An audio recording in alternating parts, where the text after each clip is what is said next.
breaks up the pieces every time two fools collide. Greetings from Castle Goring, from Mickey, Aurora, and from me. Well, today we have a very mixed bag, so I will warn those of you who love the lighter royal stuff. We're getting some of that.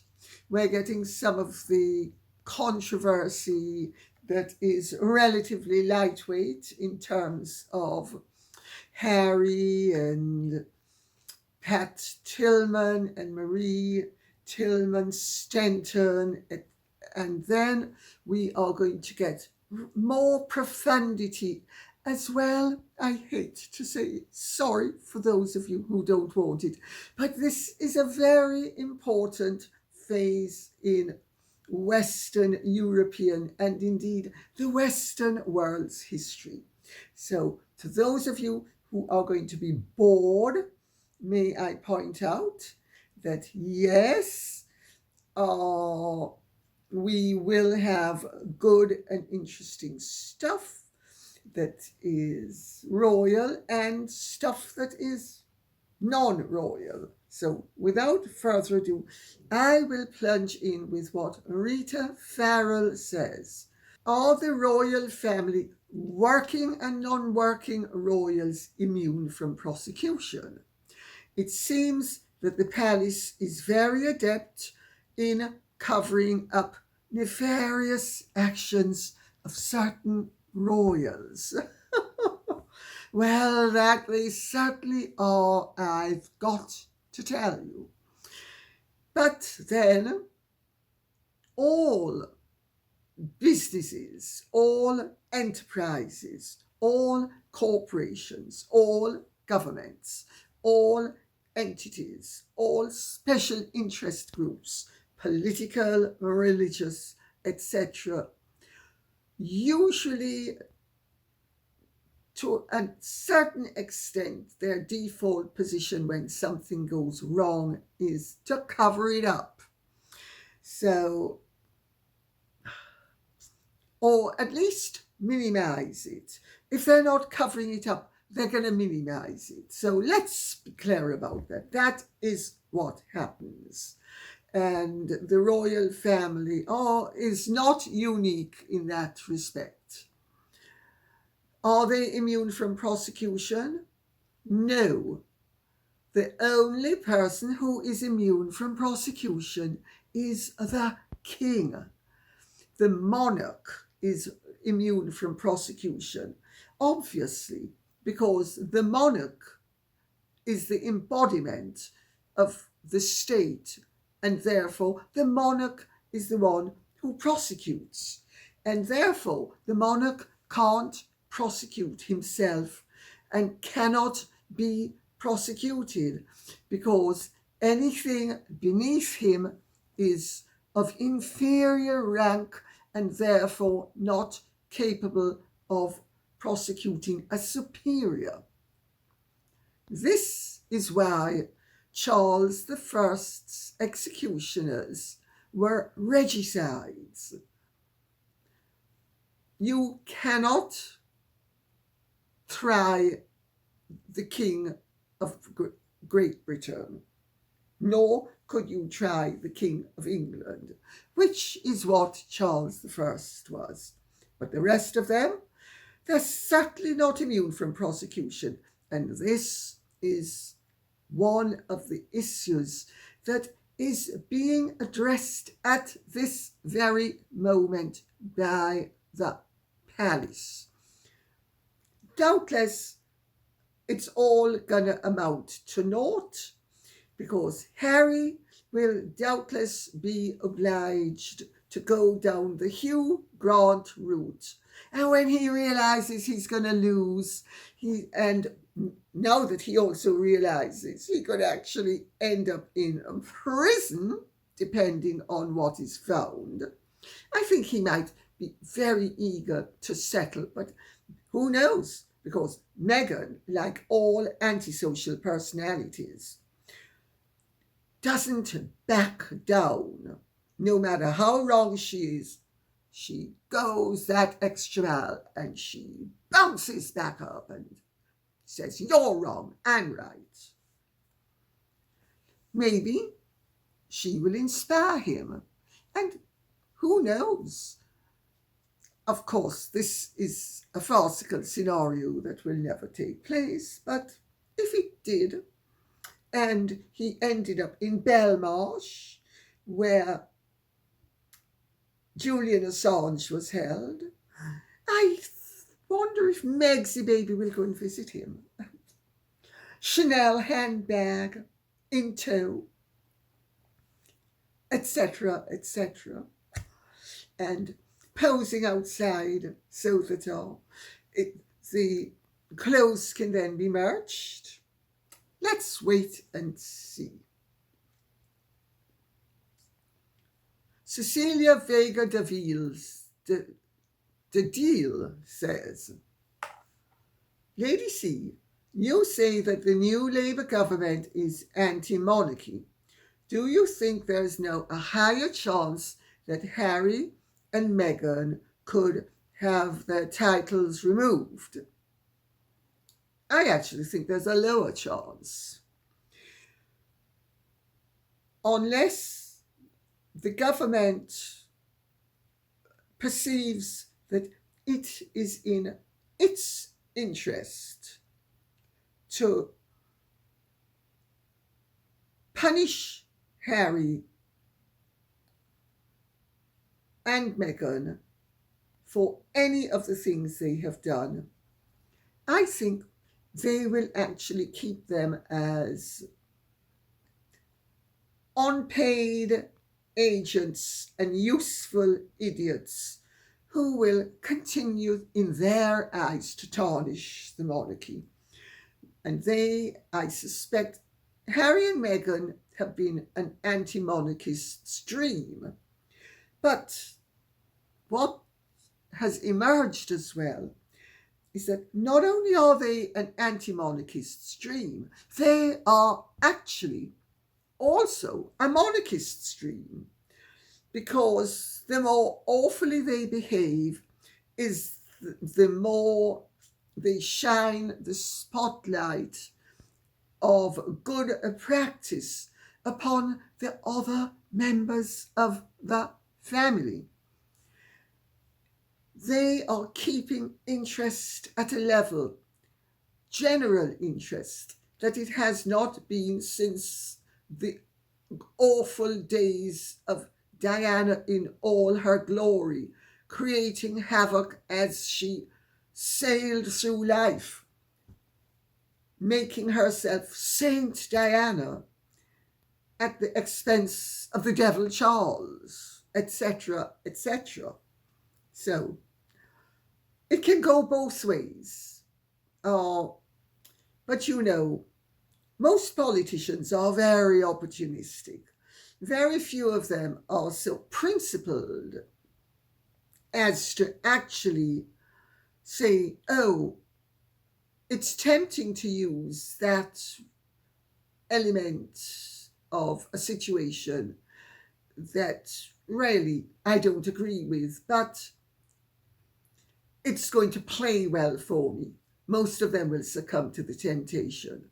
One of the few who didn't was Mrs. Thatcher. She had principles, and she did what she felt was right, and whether it was popular or not was beside the point. And that's why she was brought down.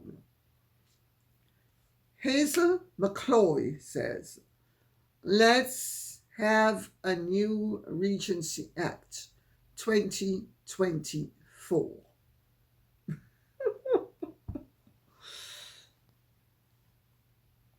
Hazel McCloy, I don't think there's going to be any will at present for this government to do anything in terms of a new Regency Act. Too many of their supporters are so leftist that even if Harry and Meghan are declared to be in the wrong by everyone who at the moment declares them to be victims and innocents, I don't think it's going to happen. Because it suits the Labour government to actually, well, it suits the left wing of the Labour government and in the Labour Party, I should also point out there's a slight distinction. It suits the left wing to use Harry and Meghan as Trojan horses, stalking horses, and useful idiots.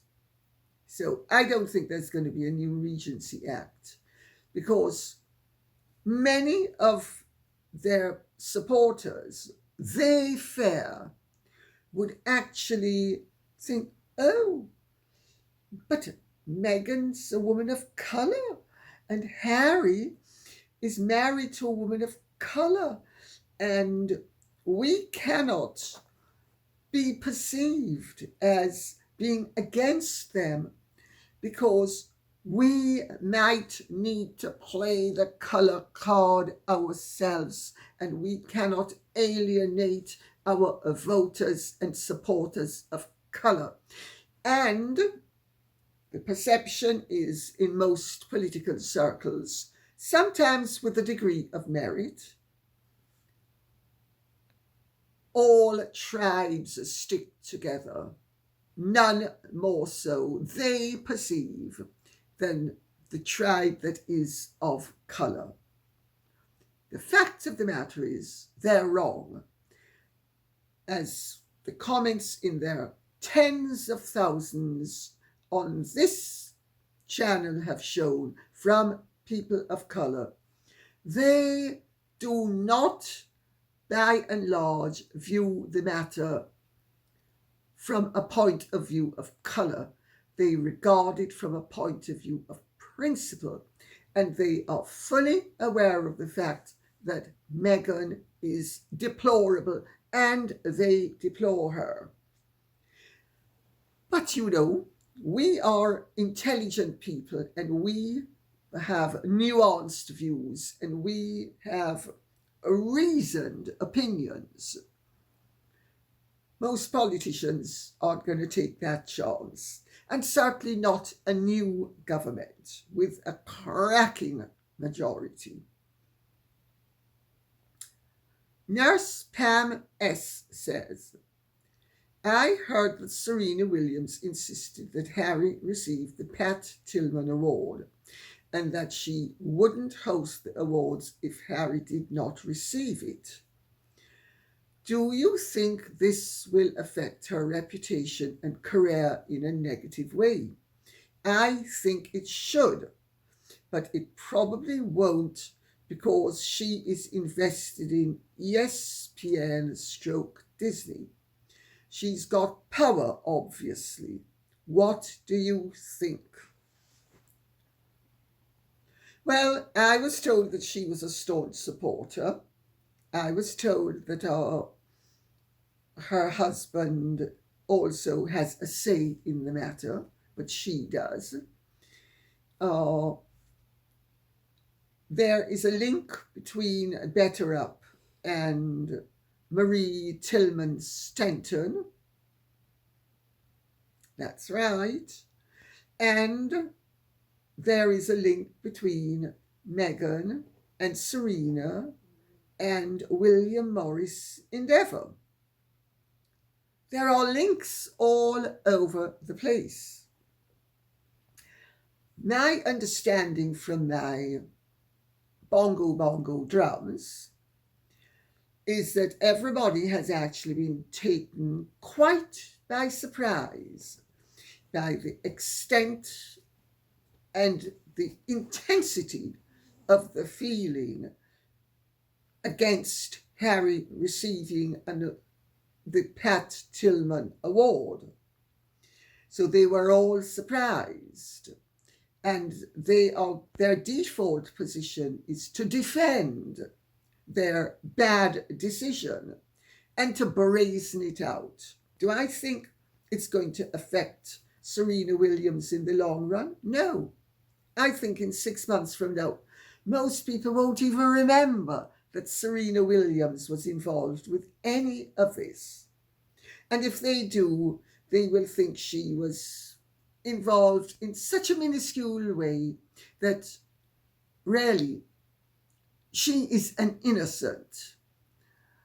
I think who will be affected long term are Marie Tillman Stanton, the Pat Tillman Award itself, the Pat Tillman Foundation, and Harry and Meghan as a result. I think they will be severely affected. I have been told that Harry was absolutely gobsmacked and totally distraught at the adverse reaction. But that's something we should move on from at this point, because Alice Volatro Prius says, yikes, with a 79.5%, or is that an outlandish 99.1%?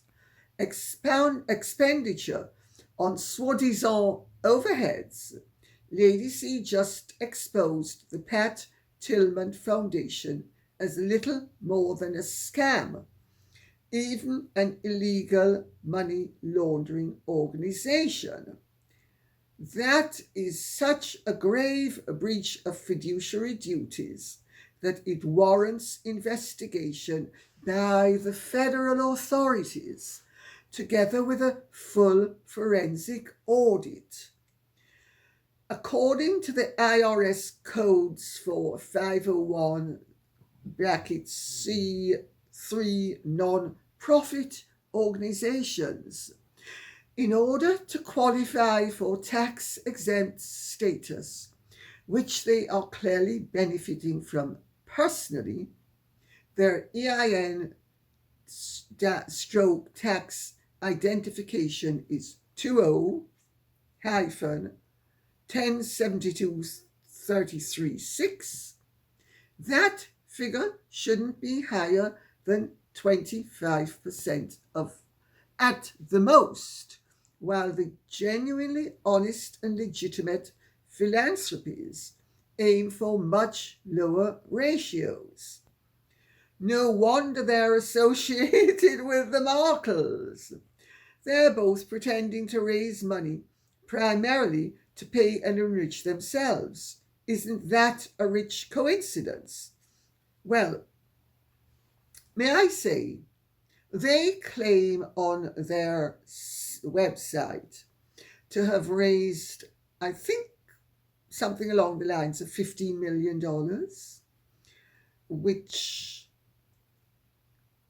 reading what I read, would suggest that they distributed that amount. But the figures that have been provided suggest that if that happened in the past, it's not happening in the present. And obviously, the almost total lack of anything but expenditure is very concerning. Well, of course, now that the light of recognition has been shone on the foundation, if questions are asked at the level that your question suggests there should be questions asked at, this charity could well go the way of Sister Space, which is Ngozi Fulani's charity, which was immediately subject to a massive investigation and stopped functioning right after the investigation started. And Captain Sir Thomas More's charity, Captain Tom as he is called. Remember Captain Tom?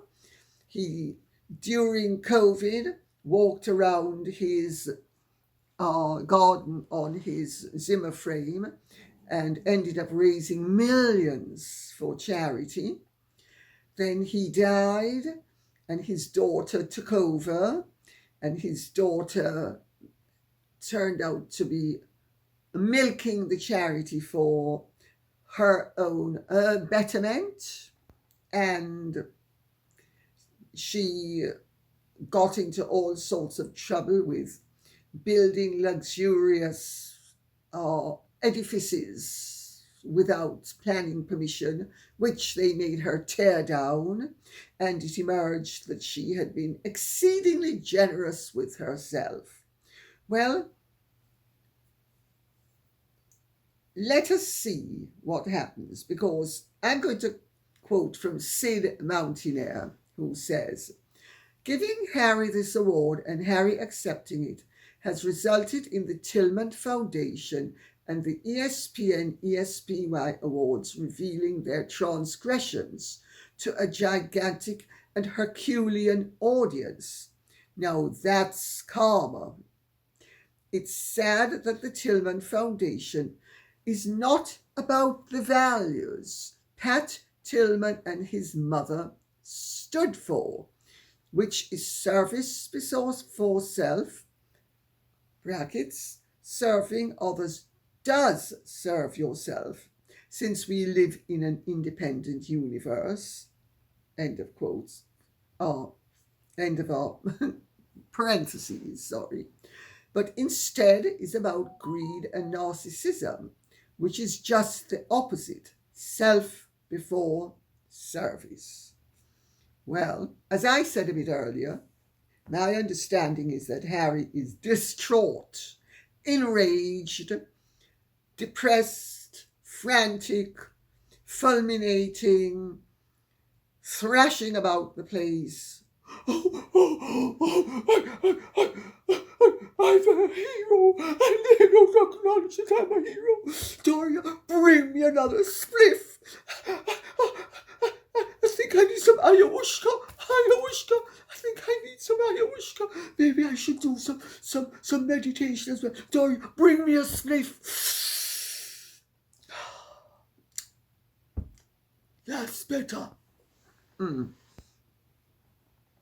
Well, of course, ESPN has waded into the furor, and their spokesman has been brazening it out by saying ESPN, with the support of the Tillman Foundation, is honouring Prince Harry, Duke of Sussex, specifically for the work of the Invictus Games Foundation, as it celebrates its 10th year promoting healing through the power of sport for military service members and veterans around the world. While we understand not everyone will agree with all honorees selected for any award, the Invictus Games Foundation does incredible work, and ESPN believes this is a cause worth celebrating. Well, of course, nobody is going to disagree with the fact that the Invictus Games itself is worth celebrating. What everybody is objecting to, and they are obtusely refusing to acknowledge as a fact, is that everybody is mightily fed up of Harry and Meghan trading upon the Invictus Games for their greater self-glorification and faux glorification in the eyes of others. So,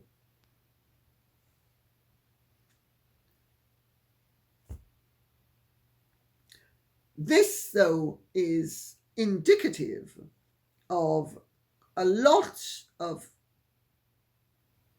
stuff, let's put it that way, that is going on right at this moment. Deliberate obfuscation, deliberate refusal to acknowledge the facts of the matter, to a stern attempt to ignore the will of the people and to ignore the realities of a situation, and for entities such as ESPN and the Pat Tillman Foundation to big themselves up while absolutely failing to acknowledge the strength of feeling that attaches itself where the public is concerned to exploitative behaviour from public figures and people in the public eye and charities, and incidentally also other authority figures such as elected officials and politicians. Now, Britain has just had an election. France has just had an election. Both these elections have thrown up, if you look at the picture in its entirety, tremendous divisions within the countries, where the vast majority of the people have grave concerns about how their lives are being stymied, affected, and on occasion derailed by the powers that be.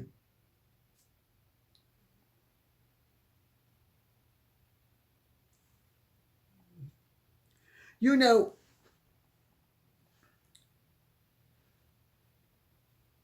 the public's now aware that just because Harry had good publicity when he was in the army doesn't mean that Harry was quite the hero we believed he was at the time. I mean, there are several people who've drawn attention to the fact that Harry was basically a PR exercise, and that all the photographs of him are in crisp, just pressed by the local laundress, the living maid, uniforms, pristine, with not a wrinkle, not a stain. And this is somebody who was down there in the dirt with everybody else. Yes, of course. People have noticed little facts like that. You know, the manipulation of public awareness is nothing new. I mean, the world has been very aware of it since the mid-30s, when Joseph Goebbels turned it into a fine art.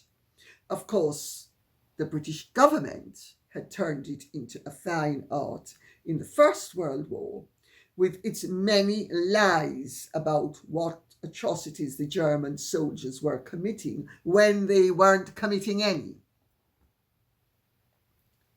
That's why the Allies didn't believe the reports about the German atrocities at first in the Second World War, because they knew they had lied about the Germans in the First World War.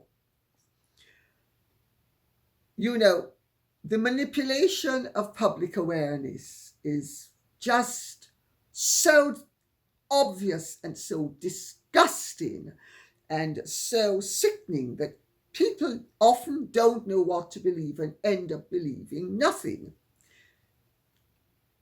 Not only are the politicians and the charities and the PRs and the movie people and the theatre people and even many of the charities gross propagandists with absolutely no respect whatsoever for the truth. That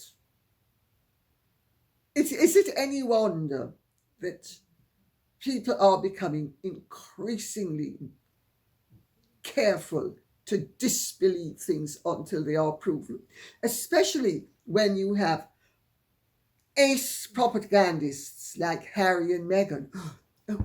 I'm coming back to England. I'm going to buy Rain's house. You know Rain?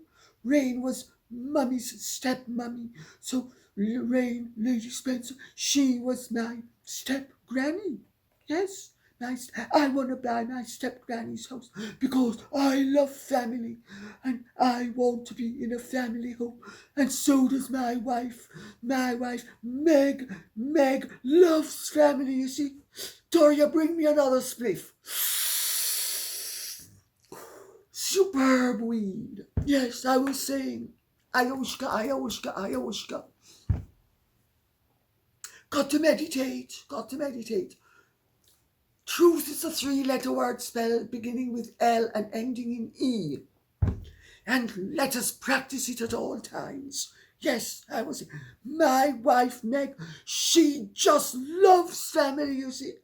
Look at how she has destroyed hers. Look at how she reveres hers.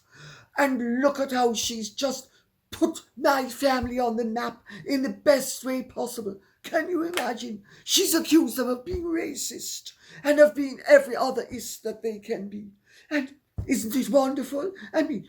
But for Meg, nobody would even have heard of us now again, because really we were heading for oblivion before Meg came on the scene. Superb weed, Doria.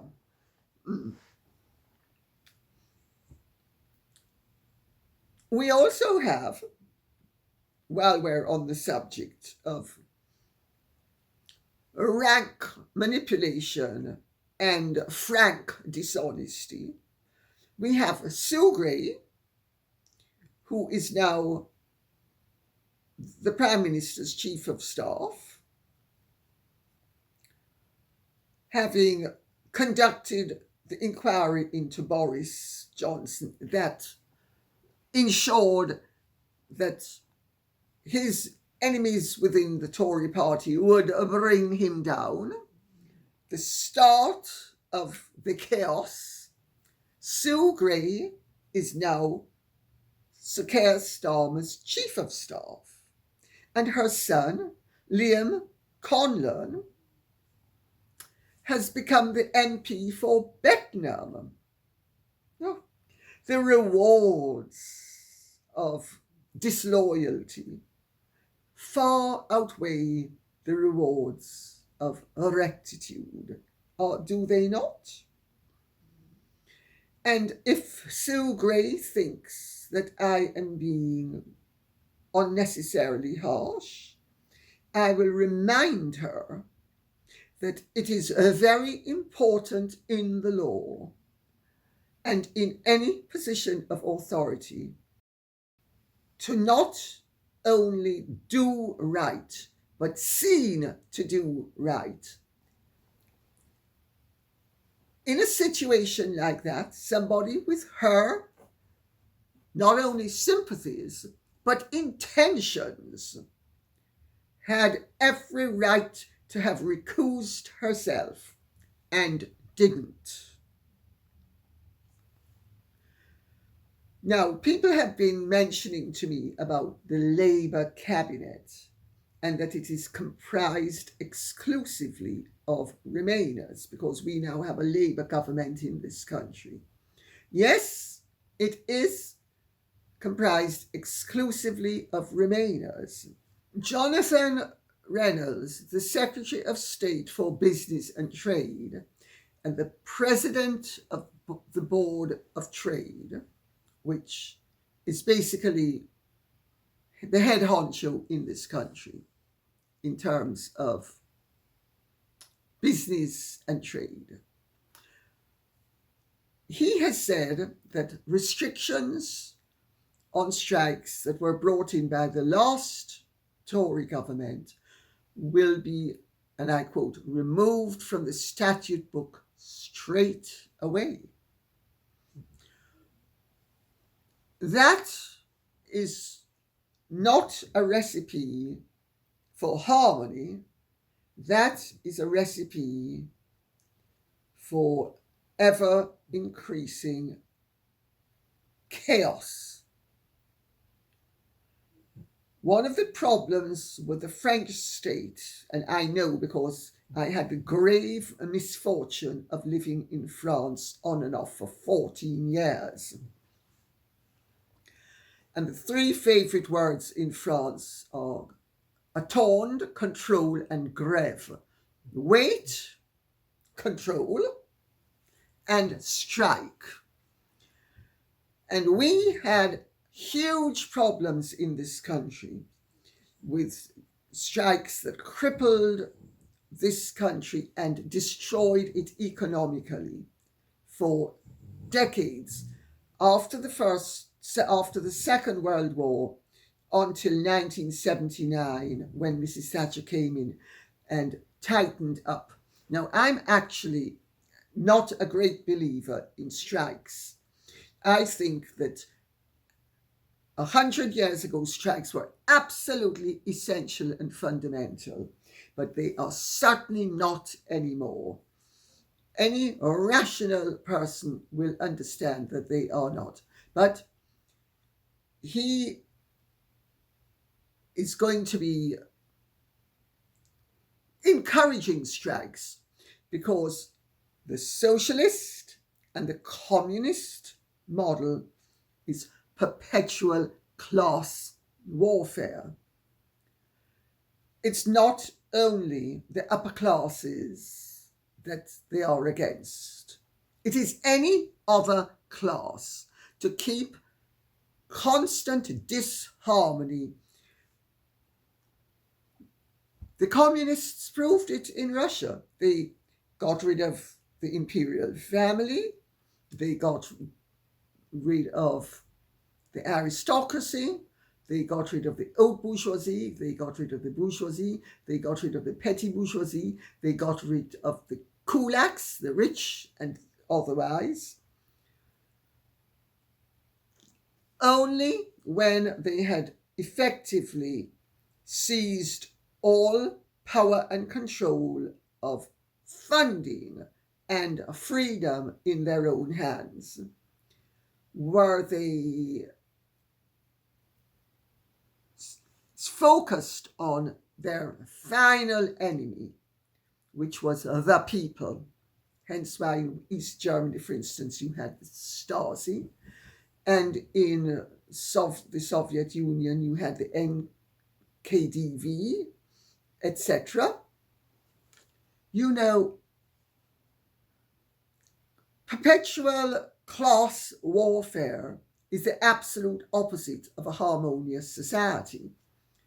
But having said that, I would actually say that Wes Streeting, who is the Secretary of State for Health and Social Care, he actually has started out brilliantly.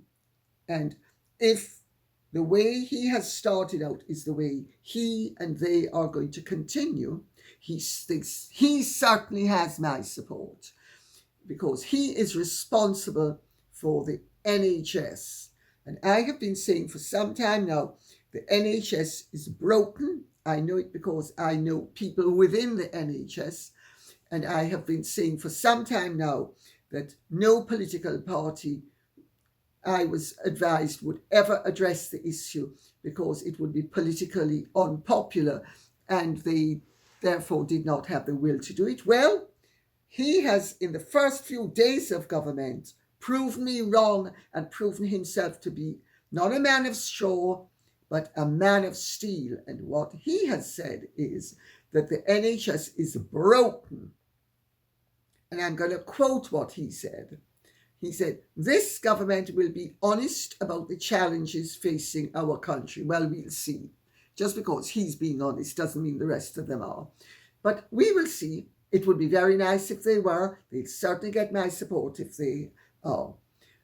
And this government will be honest about the challenges facing our country and serious about tackling them. From today, the policy of this department is that the NHS is broken. Well, he's right. It's broken and it needs to be completely overhauled. Let us see if they do it properly and correctly, or if they are woolly-minded and pander to what they hope will be future electors of theirs. Let's see. Centrist says, "Have your bongo drums been beating about the new PM and his wife? She seems a bit detached from the whole political process, if the press can be believed. And as someone whose children were educated in France and lived there for many years, what's your take on Macron deliberately skewing the right in favour of the hard left in the second round?" Well, very good questions. Actually, very good questions. Thank you for that. Well, it didn't take very long for Victoria Starma to make crystal clear her intention to lead her own life after moving into number 10. Very Jackie Kennedy, I've got to say. Well, she's not a politician, and if she wants to only accompany her husband to the glamorous events and otherwise lead her own life, I'm certainly not going to say that she shouldn't have the right to do so. Just because he's a politician and he's a prime minister doesn't mean that she should perform as if she is a politician, because she's not. Of course, she will doubtless do it with dignity. I gather that she is quite a nice person. She's attractive, she's glamorous, she was a lawyer, she's now an occupational health worker for the NHS, which hopefully means that she really understands what is going on in the NHS and why it needs to be absolutely dismantled and reinvented, or actually more likely returned to what it should have been, instead of the abuse it has been subjected to vast expense where we the people are concerned. And you can't even get an appointment with a doctor. Anyway, I'll answer about Victoria Starmer.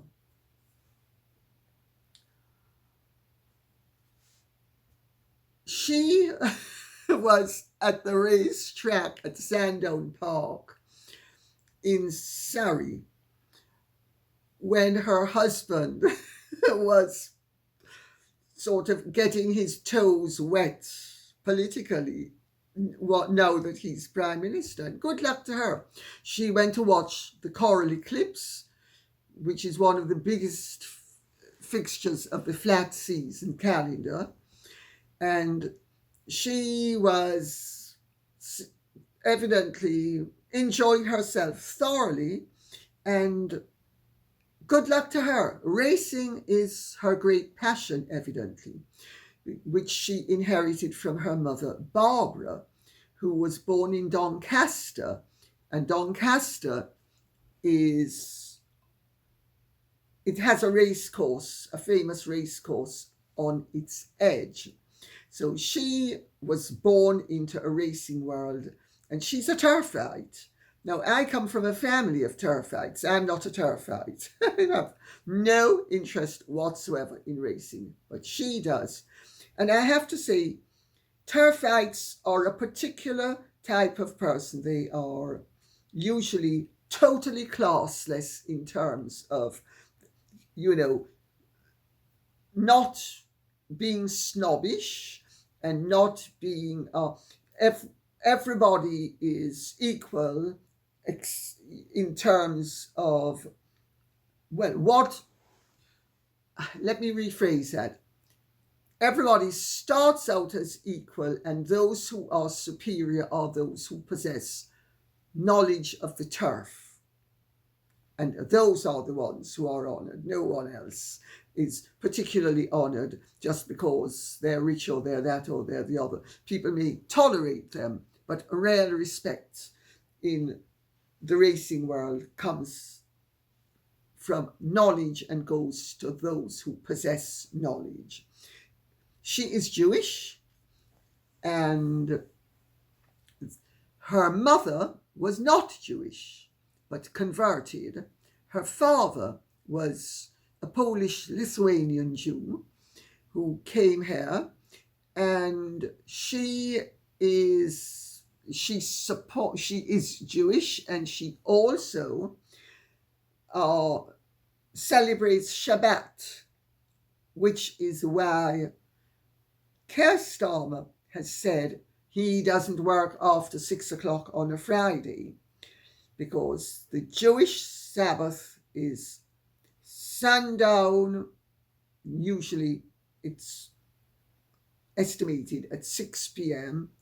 to 6 p.m. on the Saturday is the Jewish Sabbath. And observant Jews celebrate Shabbat every Friday evening. And evidently she does with their Jewish son and daughter, and he joins in. Now, what is really interesting, and I find wholly admirable, is that the government has already come out in favour, and Keir Starmer has made it clear that he believes, as do I, in the two-state solution for the Middle East.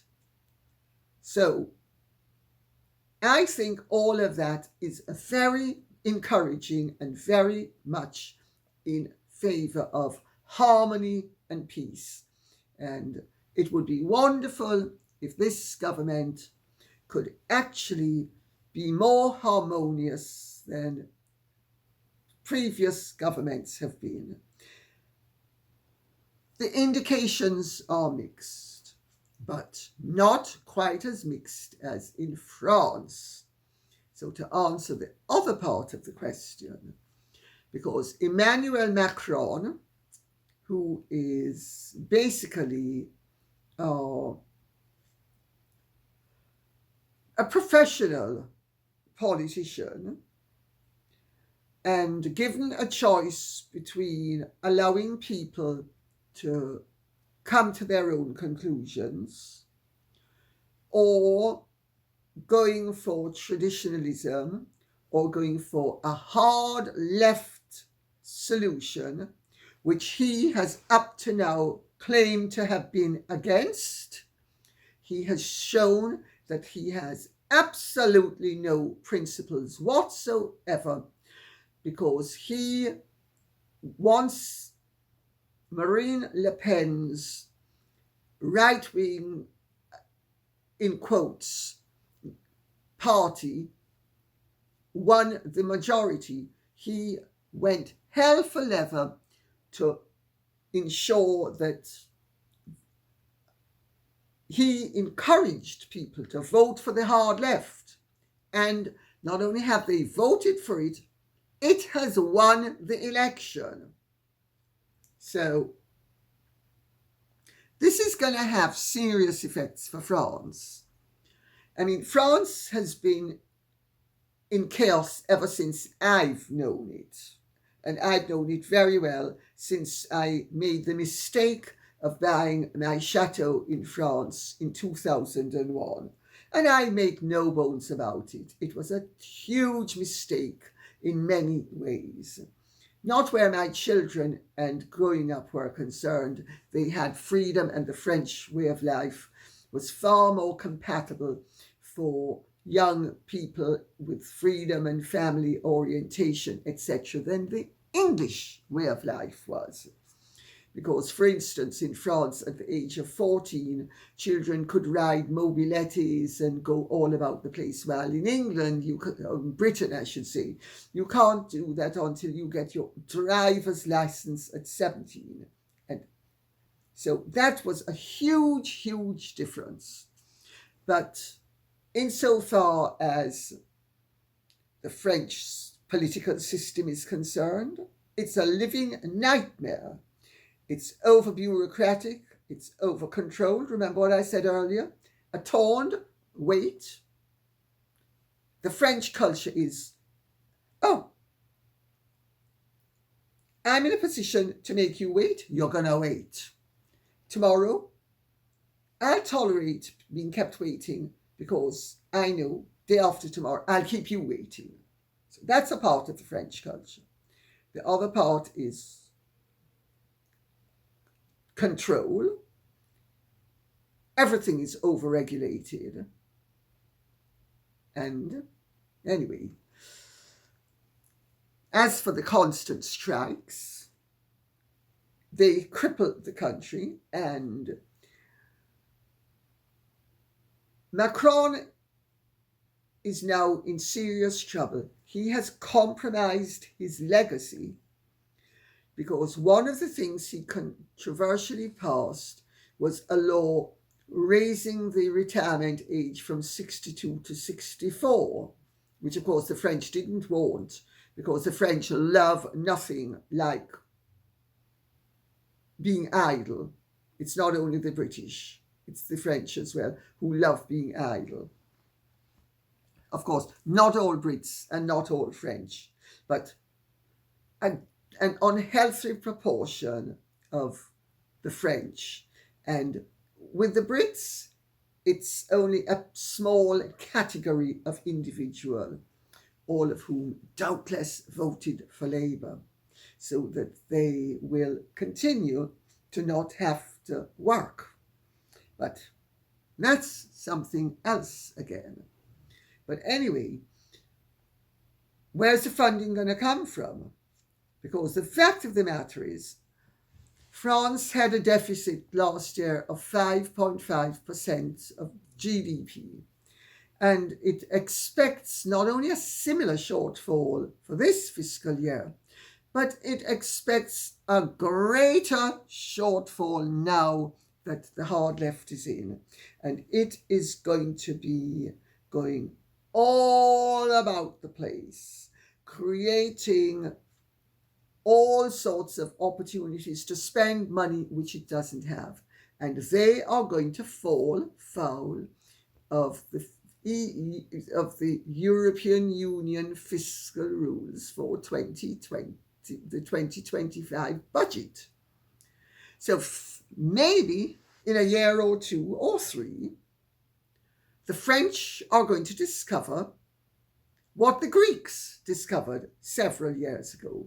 When the Greeks voted for fiscal latitude, and the European Union, led by the Germans and the French, both said, oh, no.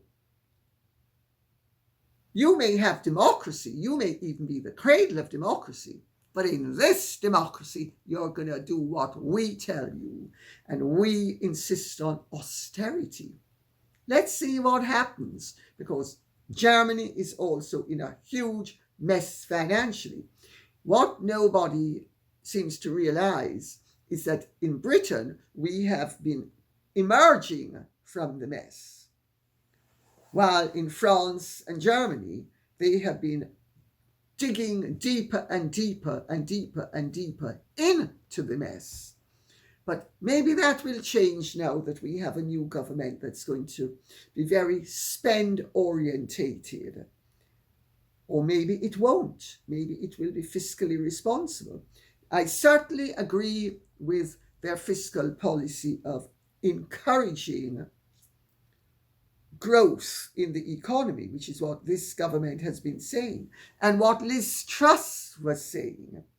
But she was toppled so that Rishi Sunak could implement the policies that were not growth orientated, but that were austere and would eventually lead to growth. And they have been leading to growth. So I hope that makes some sense of the tremendous muddle that is existent at this point in both the United Kingdom and France. And we won't even go into the muddle that's in the United States at the moment, because that is going to intensify over the next few months. So we certainly live in interesting times, as the Chinese would say. And on that note, I'll say thank you very much for listening. I hope this has been of some interest to you. If it has, please keep the questions and comments coming in. I need to know what subjects you would like us to be addressing. Okay? Thank you so much. Take good care. God bless. And if you have truly enjoyed this, would you care to like, share, subscribe, press the notification bell, and God speed.